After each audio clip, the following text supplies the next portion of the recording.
Witches can be right. Giants can be good.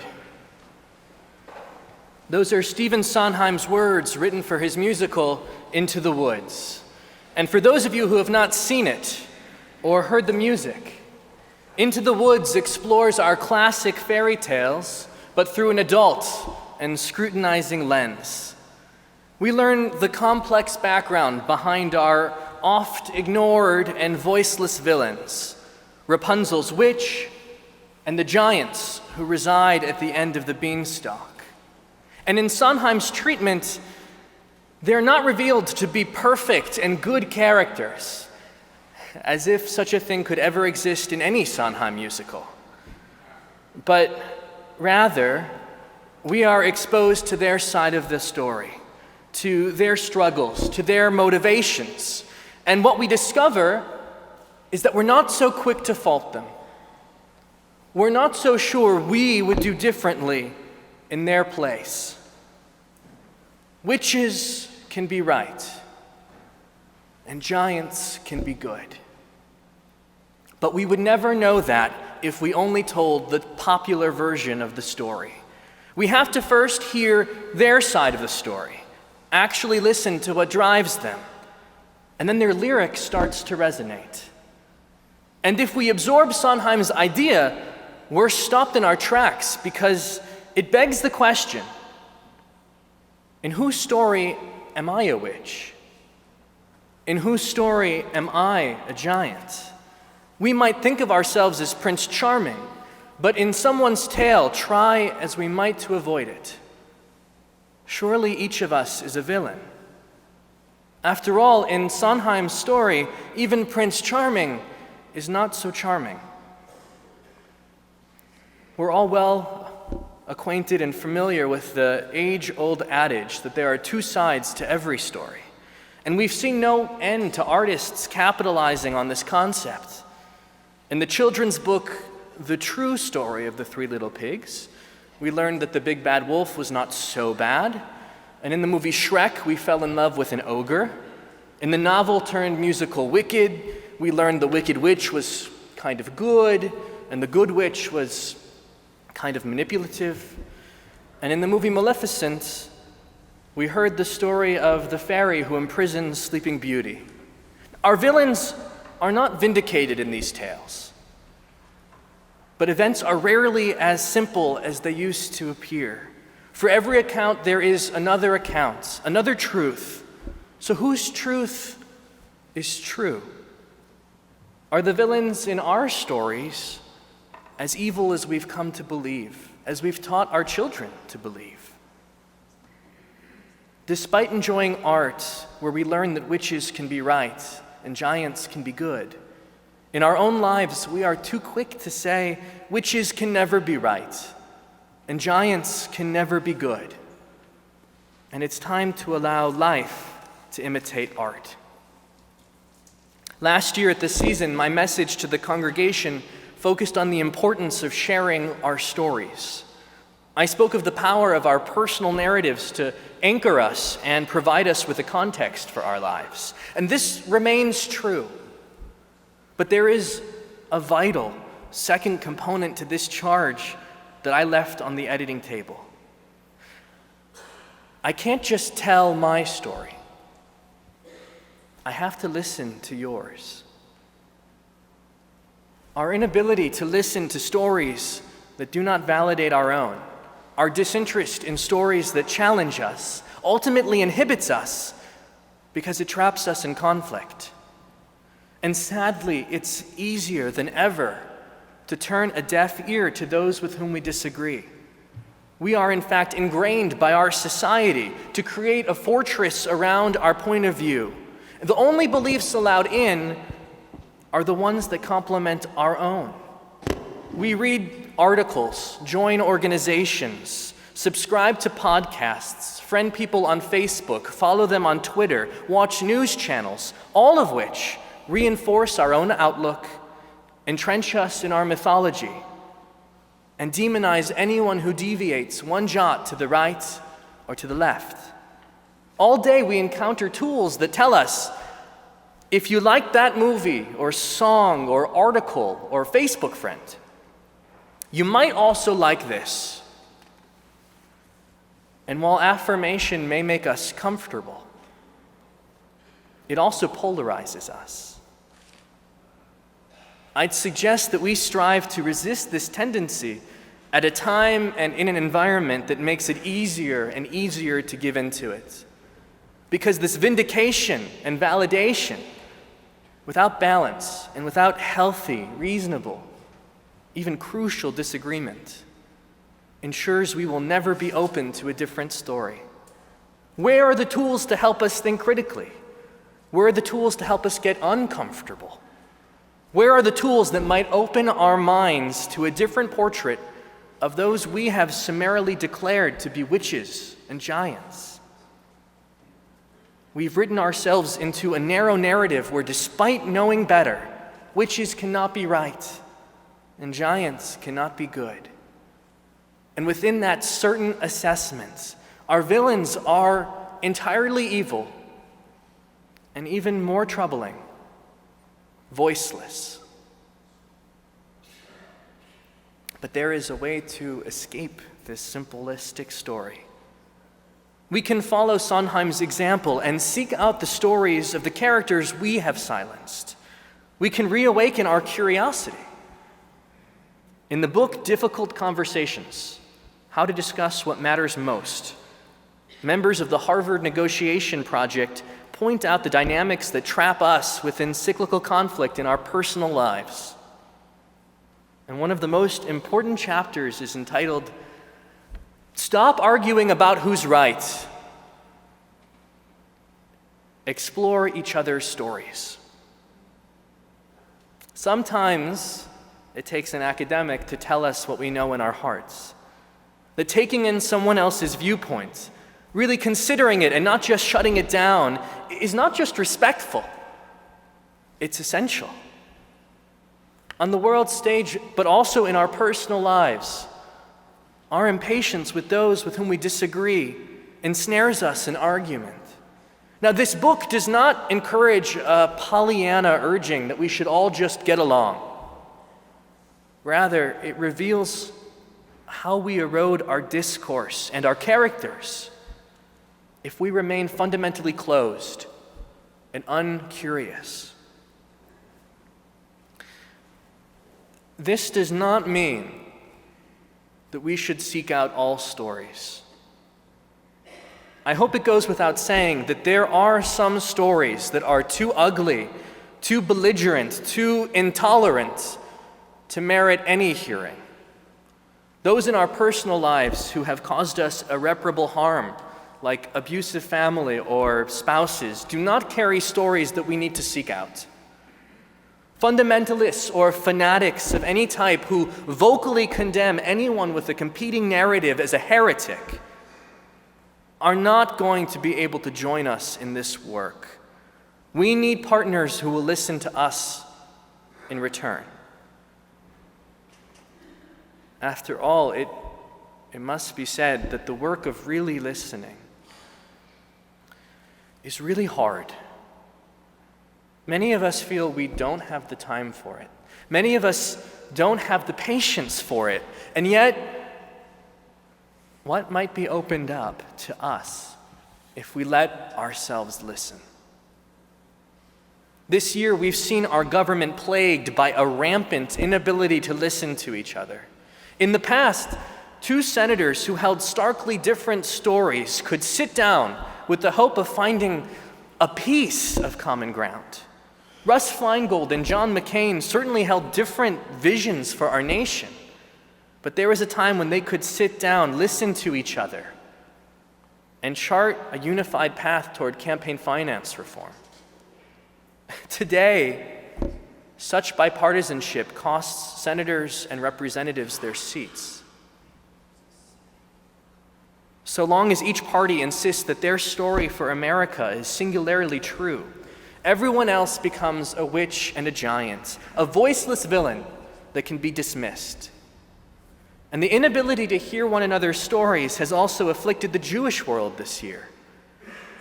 Two moments stand out as examples where all reasonable discourse was drowned out by shrill voices of opposing sides calling out giant and witch. One such moment was the controversy surrounding the Western Wall, the continued dispute over attempts to create a pluralistic, egalitarian environment at the Kotel, which would allow liberal Jews, and in particular women, to worship comfortably and uncompromisingly, reached new tensions this year. I've witnessed vitriol on both sides of this campaign. And because each side's accounts about what it means to be authentically Jewish is a sacred story, there is little interest in any narrative but one's own. Some liberals point to Orthodox and scream witch, and some Orthodox point to liberals and scream giant. And the second moment that stands out was the dialogue, or perhaps truly competing monologues, that surrounded Israel this summer. This summer, we really saw a devolution of inter-Jewish dialogue to the point where many Jews felt afraid to speak at all. People were being labeled witches and giants in editorials, around dinner tables, on social media, often without the restraint of basic respect. There was little listening, little interest in challenging voices. We Jews inherit disputation in our DNA. And so that fact that some of us felt silence seems fundamentally un-Jewish. So how do we move forward? Can we be open to the possibility that more than one story can exist? Or will we remain sealed in our certainty? Openness is not a touchy-feely slogan. It's a discipline.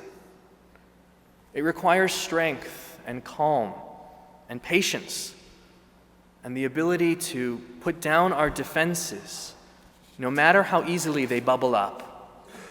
The book Difficult Conversations urges us to find a place where we can embrace two stories. We actually grow when we're challenged. Listening does not diminish us. Holding two stories does not mean adopting someone else's story. And it does not mean pretend both stories are right. It means that we have to believe both stories matter. This sounds very theoretical, so let me give you two examples, one global and one interpersonal, I think help illustrate. I'm the co-chair of Jewish Women International's Clergy Task Force to End Domestic Violence. And among its many tasks, Jewish Women International works on the Hill in Washington to address issues of healthy relationships, intimate partner violence, and women's rights. In our work surrounding reproductive choice, we often find ourselves on opposing sides with the Catholic Church. We know that no amount of listening is going to bring us together on this issue. Our stories are embedded in our theology. And so we could very easily label each other witch and giant and be done with one another. However, because we are willing to see each other as more than villains, we listened to each other's stories and discovered that we both care about the issue of gun violence and its impact on violence against women. And so recently, these two faith groups, often at odds on a core issue, have found common cause. And by coming together, our voices are more powerful than they ever could have been alone. Witches can be right, and giants can be good.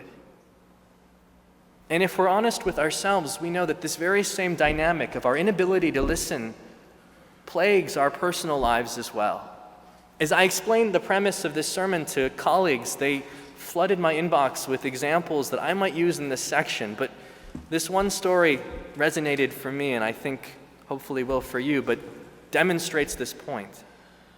A good friend of mine was helping his grandmother move into a new apartment after his grandfather passed away. And he noticed that his grandma was bringing along his grandfather's fishing gear. And my friend had very fond memories of fishing with his grandfather. And so he asked if he could keep that gear, expecting that she would happily make a gift of it. But to his surprise, she refused. And instead of asking his grandma in that moment why, he immediately began writing his own story.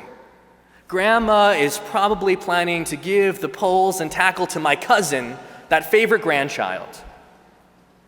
Well, on a later visit, to make matters worse, he noticed that the fishing pole and gear were not given to his cousin, but were sitting in a closet, untouched. And he was livid. He vented to his parents. A year ago, I asked Grandma if I could have Grandpa's fishing gear, and she refused. And now it's sitting in her closet collecting dust. It's completely irrational that she wants to keep it when I could be using it.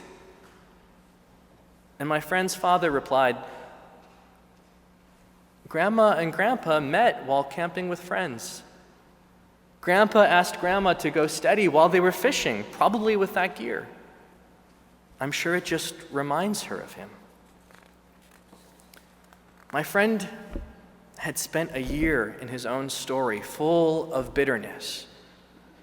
If he had asked his grandma in that original moment why she wanted to keep the fishing gear, he might have heard her story. He may have still wanted the fishing poles. He may have still felt it was irrational for her to want to keep them when he could make use of them. But he would have been able to understand why she was not going to part with them. We have to be curious about the stories of those with whom we disagree. We have to believe that they matter, because doing so could make us better children, better parents, better siblings, better friends, better coworkers, even better rivals. Listening to others is not just the counseling of the Harvard Negotiation Project. It's the teaching of Judaism, rooted in our rabbinic tradition. One story from our textual tradition will exemplify the many others. During the time of our ancient sages, there were two rabbis who were viewed as the most authoritative voices of the Jewish legal tradition. Their names were Hillel and Shammai. Now, when deciding questions of Jewish law, they almost always disagreed.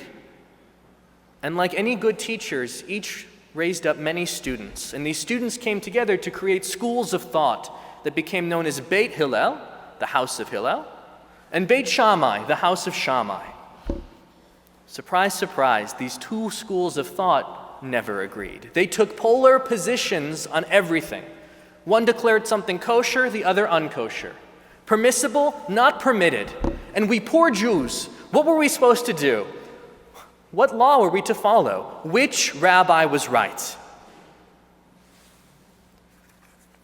The answer provided by the text echoes out from the past to us like a bat kol, like a divine voice that resurfaces in times of great need. It says, "Make yourself a heart with many rooms, and bring into it the words of the house of Shammai and the words of the house of Hillel." So which rabbi is right? Whose truth is true? Our tradition says both. As Jews, it calls on us to make sure that we have a heart with many rooms, where we can hold many stories, many narratives, many viewpoints, and the storeroom for what we believe and what we reject is in both cases our heart, the center place of our empathy and our compassion. We must rediscover the great Jewish ability to hold multiple truths in the same hand, to hear stories that contradict our own and to believe that they matter, to see the world not as unshaded but as complex. In the words of Rabbi David Hartman, we must find the courage to be able to live in this world with conviction, without having to say, "I have the exclusive truth." Witches can be right, and giants can be good. It's not an easy moral to the story. It's easier to believe in the old fairy tales, to believe that witches are wicked and that giants destroy, because that allows the world to be simple. It allows our stories to always be true. It allows us to never question our convictions. And yet we have grown too old and too wise for fairy tales. We should no longer believe in witches and giants, only in people and of what they are capable. People can be right, and people can be good. People can forgive and be forgiven. People can create a heart of many rooms where they might hold many stories in which human beings, though flawed, strive toward a world redeemed and at peace. And the road to that world is through the challenging act of listening. And so as we reflect during this Yom Kippur, may we ask ourselves honestly, who have we silenced? What villains might we redeem? What stories will we challenge? And also allow to challenge us. For it was written that you need to be wise to tell a story well, but you need to be even wiser to hear a story well. May wisdom open up our hearts, and may we flood its chambers with stories, and in doing so, bring about the possibility for healing, the possibility for forgiveness, but the certainty to bring richness into our world.